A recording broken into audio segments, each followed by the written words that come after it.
J'ai mis devant toi, j'ai mis devant toi la vie et la mort, la vie et la mort. Mais toi choisis. Que la gloire de Dieu se manifeste dans vos vies. Que le Seigneur vous apparaisse dans vos problèmes et qu'il soit la solution dans vos problèmes. Voilà, demeurez bénis en ces jours. Nous allons prier pour que nous puissions nous nourrir spirituellement de sa parole. Tendre Père, nous disons merci, comme il est écrit, j'ai trouvé tes paroles, je les ai dévorées, je les ai mangées, cela fait la joie et l'allégresse de mon cœur. Lorsque cette parole, Seigneur, fasse la joie dans le cœur de quelqu'un, que ces problèmes soient résolus, Père, au travers de ta parole ce matin, Seigneur. Qu'un miracle lui soit donné au travers de ta parole. Nous te disons merci, Seigneur, que ton nom soit glorifié. Au nom de Jésus, nous disons Amen. Merci beaucoup, bien-aimés. Nous sommes toujours là. Nous parlons d'accès à la voix de Dieu. Nous avons dit que Dieu parle et il parle d'une voix fine, une petite voix. Une petite voix, c'est ce qui fait qu'il faut bien se positionner pour bien écouter sa voix afin qu'il te parle. Et nous avons dit que la meilleure façon de se positionner pour l'écouter, c'est le calme ou la tranquillité. Des fois, quand nous prions, restons calmes devant le Seigneur. Donne-lui l'opportunité que quand tu as prié, reste un peu calme devant Dieu et qu'il te parle et tu l'écouteras. Beaucoup de gens prient, ils prient, mais ils ne donnent pas à Dieu l'opportunité qu'il puisse le parler. Tu vois, il lit Satan, il bloque les démons, mais alors Dieu te dit, mais non, le problème que tu ne m'entends pas, écoutez-moi, mais toi tu bloques, tu brises là, tu détruis là, il n'y a pas le temps de pouvoir écouter Dieu. Oh, dans Isaïe 30, verset 15, la Bible nous dit que c'est dans la tranquillité et le repos que sera votre salut. C'est dans le calme et la confiance que sera votre force. Alléluia. Donc, il y a une force qui t'arrive, là, tu restes calme devant le Seigneur. Parce que c'est Dieu-là qui a la solution à tes problèmes. Voyez, donc des fois, bien aimé, il faut rester calme, prendre le temps et moment de rester vraiment très calme devant le Seigneur, tu l'écouteras. Alors, j'insiste toujours sur ce mot-là, calme, calme, calme, restez calme. Qu'est-ce que j'ai dit en restant calme? Qu'est-ce que je vais dire en restant calme? Je ne dis pas que tu te réveilles le matin comme ça. Tu te laves, tu t'habilles et tu restes muet là, calme.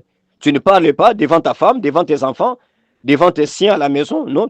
On te salue, tu ne réponds même pas parce que le pasteur Fabien m'a prêché que je dois rester calme. Tu restes calme. Non, ce n'est pas ça, le calme dont nous parlons. Ce n'est pas ça. Même si ça se ressemble. Mais là, ce calme-là, c'est en esprit et en chair. Alléluia. Donc, s'il faut que le calme vienne, ce n'est pas que tu dois être celui, des fois, qui parle inutilement, non. Et entendre certaines choses, non. Non. Qu'est-ce que je vais dire par rester calme devant le Seigneur? Apocalypse chapitre 1er, le verset 10. Avant l'histoire de l'apôtre Jean.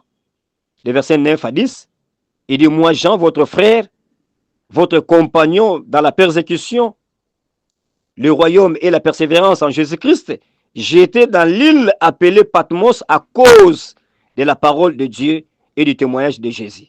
À l'écouter le verset 10, il dit, je fus saisi ou ravi par l'Esprit le jour du Seigneur et j'entendis derrière moi une voix forte comme le son d'une trompette. Il dit, j'étais en esprit, j'étais saisi en esprit, j'étais ravi en esprit et j'entendais. Pour qu'il puisse entendre la voix de Dieu comme une trompette, il devait être ravi en esprit. Alléluia. Ici, Jean était dans l'île appelée Patmos. Moi, je pense que là, dans cet endroit-là, c'était un endroit calme, parce que c'était dans une île. Parfois, il y avait seulement des bruits des oiseaux, des bruits de grondements des eaux peut-être. Personne ne l'avait tourmenté par des bruits de téléphone, pas de bruit de véhicules, pas de bruit de moulins et autres, des machines, non? Ou quoi, je ne sais pas. Donc, je pense que dans cette île-là, il était dans un endroit calme. Alors, s'il faut être devant le Seigneur, des fois aussi, ferme quand même tout. Et fais tout pour que tu ne te tourmentes pas aussi. Il dit, j'étais en esprit. J'étais en esprit. Suivez-moi, peuple de Dieu. Donc, tout autour de lui et au-dedans de lui, le calme était là. Il était en esprit. Alléluia. Donc, c'est ici où beaucoup se perdent. C'est ici où beaucoup manquent Dieu. Là, le calme est à l'extérieur, mais non à l'intérieur. Ce n'est pas vraiment le calme. Là, ce n'est pas le vrai calme. Il dit, j'étais en esprit. Donc, tout autour de lui, bien-aimé, il y avait le calme. Et au-dedans de lui et en dehors de lui. Vous savez, des fois, c'est mieux d'ailleurs qu'il y ait le calme à l'intérieur et le bruit à l'extérieur, au lieu que tu aies le calme à l'extérieur de toi et que dans tes pensées, dans ton intérieur, qu'il y ait de bruit. Qu'il y ait de bruit. Quelqu'un dit, bon, il veut avoir le calme devant le Seigneur. Maintenant, il prend la position pour prier. Et maintenant, dans ses pensées, ah, les études de mes enfants. Ah, la fin du mois encore, le loyer, comment je vais payer les loyers? Ah, la restauration, aujourd'hui nous allons manger quoi? Ces problèmes-là. Donc, il y a trop de bruit. Là, tu n'es pas calme. Quelqu'un s'est mis à genoux là, il veut prier, mais regarde au-dedans de lui, dans son intérieur. Ah, ces problèmes-là, ces dossiers-là au travail là-bas, mes affaires là-bas, dans son intérieur, il y a des bruits. Là, tu n'es pas calme. Beaucoup sont allés dans des retraites. Mais dans ses pensées, il se tourmente. Il n'a pas la paix. Alors, il ne peut pas écouter Dieu. Il ne peut pas écouter Dieu, bien-aimé. C'est quoi le calme de l'esprit dont je parle? Donc, c'est un état où ton antenne spirituelle est branchée à la fréquence céleste pour écouter distinctement. Donc, le calme spirituel que je parle, c'est comme tes antennes spirituelles sont branchées pour toucher le ciel et pour écouter tout distinctement. Je peux dire encore à quelqu'un ce matin qui m'entend, c'est la façon d'être en esprit. C'est l'état de l'inconscience des choses qui sont tout autour de toi. C'est l'état où tu ignores ce qui se fait tout autour de toi. Tu ne te rends même plus compte de ça. Tu ne sais même pas qu'est-ce qui se passe tout autour de toi. Donc tu ne sais même pas ce qui se fait tout autour de toi. Mais du moins tu sais ce qui se fait en esprit. Ça, c'est le calme de l'esprit dont nous parlons, bien-aimés. Donc, inconscient de tes problèmes et conscient des choses, donc inconscient aussi des choses qui t'affectent.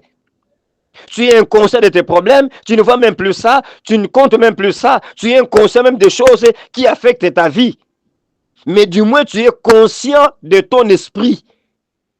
Tu es là branché, par exemple, les yeux fermés.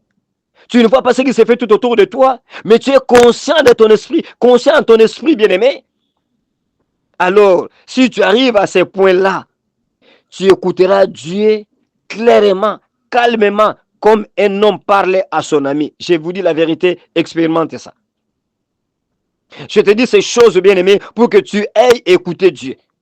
Laisse que tu te fatigues de lutter dans ta vie, comme tu luttais l'année passée, non? Va, écoute sa voix, saisis sa voix, et ton histoire changera dans quelques heures seulement. Je te dis la vérité. Je te dis la vérité. Quelqu'un s'est préparé pour le mariage. À quelques 3 mois comme ça, toutes les portes étaient fermées. Où est-ce qu'il aura l'argent? Tout était bloqué, tout était fermé, bien-aimé. Les choses ne se faisaient pas. Cet homme est allé en prière. Il a prié Dieu. Il a donné le temps à Dieu qui lui parle. Il est resté calme devant Dieu. Alors, pendant qu'il priait, Dieu lui a dit quelque chose. Dans son écoute, Dieu lui a dit, bien-aimé, qu'il y avait quelqu'un qui avait juré du côté de sa femme là. C'était la tante de la femme qui devait prendre en mariage, qui avait juré que non, s'il ne meurt pas, personne ne peut se marier. Écoutez, ça c'est démoniaque. Donc la tante dit dans ma famille ici, moi si je ne meurs pas, personne ne peut se marier. Et c'est ce qui a fait que l'homme doit épouser cette femme-là, mais les choses ne se font pas. Tout est bloqué. Où est-ce qu'on va trouver de l'argent? Comment réaliser les festivités pour le mariage? Le tout était bloqué. Maintenant, il a dit au Seigneur, Seigneur, parce que tu m'as dit ça. Maintenant, cette femme a dit, qu'aussi longtemps qu'il est en vie, personne ne doit se marier dans sa vie, dans sa famille. Et maintenant que moi, je dois marier sa fille. Donc, lui doit mourir pour que moi, je marie sa fille. Oh, bien-aimé, quelque temps après, 30 jours après, cette femme était morte. Et 2 mois avant le mariage, les portes étaient ouvertes. Il a tout eu pour qu'il puisse se marier. Tout ça à cause de la voix de Dieu. Alléluia. Tu as besoin de visa. Demande à Dieu. Parce qu'on t'a refusé partout. Demande à Dieu ce que tu dois faire. Demande à Dieu pourquoi ma vie n'est pas comme un chrétien. Demande à Dieu pourquoi les choses ne marchent pas pour moi. Demande à Dieu. Il te parlera. Écoutez mon frère, ma sœur. Après toute prière, après toute prophétie, la voix est toujours bloquée. Va demander à Dieu. Ce n'est que je fasse quoi? Comme Paul avait demandé dans Actes chapitre 9, le verset 6. Ce n'est que veux-tu que je fasse? Demande à Dieu. Demande-lui. Demande-lui, bien-aimé. Et tu entendras une voix qui te dira, oh mon fils, oh ma fille, ne va pas en Égypte. Reste dans ce pays-là et je te bénirai. Bien-aimé, c'est ce qu'il te faut. Demande à Dieu. Demande à Dieu. Laisse lutter dans la vie. Va chez celui qui détient des solutions qui manquent de problèmes, et c'est notre Dieu. Fatigue-toi, bien-aimé, aussi de te déambuler dans la vie. Laisse lutter, laisse souffrir, bien-aimé. Ça, ce n'est pas pour Dieu. Va à Dieu, Dieu, montre-moi ta gloire. Montre-moi tes voies. Ce Dieu-là, il te parlera. Pour cette année nouvelle, tu verras des grandes choses dans ta vie. Tu verras des grandes choses, bien-aimé. Donc, dans ces peu de jours, dans tout ce que toi tu as besoin là, demande seulement à Dieu. Là, tu resteras calme. Tu écouteras sa voix. N'oublie pas ce matin que tu n'écouteras pas Dieu à haute voix. Mon fils, c'est moi qui te parle. Non, Dieu ne le fera pas. Ça ne sera pas parfois aussi comme ça, bien-aimé.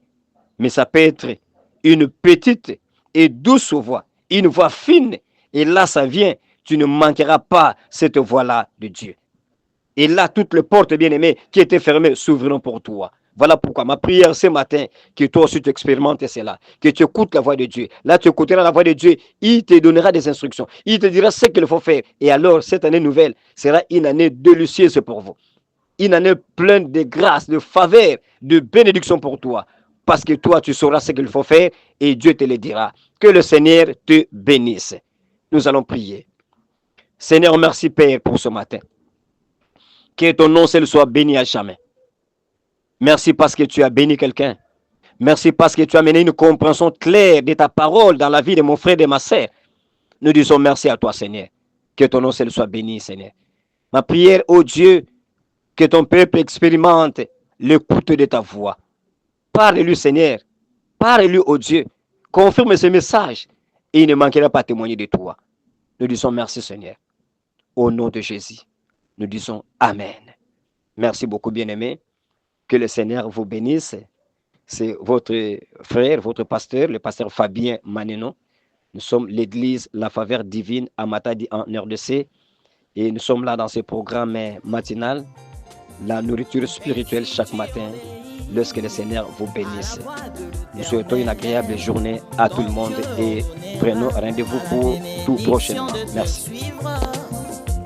Béni dans la ville, béni dans le champ, ton départ sera béni et ton arrivée, ta maison sera bénie, tes enfants seront bénis, ton travail sera béni, tu seras un parfum de bonne odeur, une bénédiction pour ton entourage. Yeah, yeah, yeah, yeah, yeah, yeah, yeah, yeah.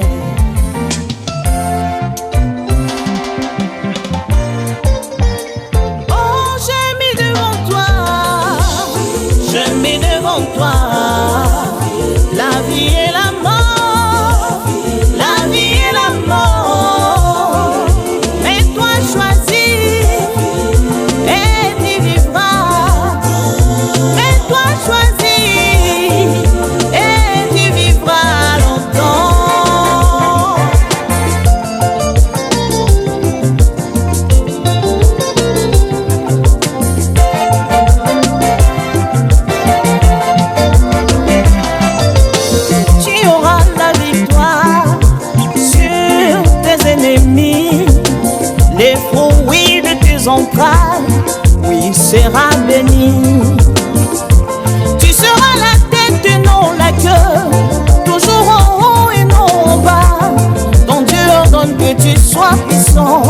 et tu prospères à tous égards. Yeah, yeah, yeah. Je mets devant toi, je mets devant toi la vie et la mort, la vie et la mort. Mais toi choisis et tu vivras. Mais toi choisis et tu vivras.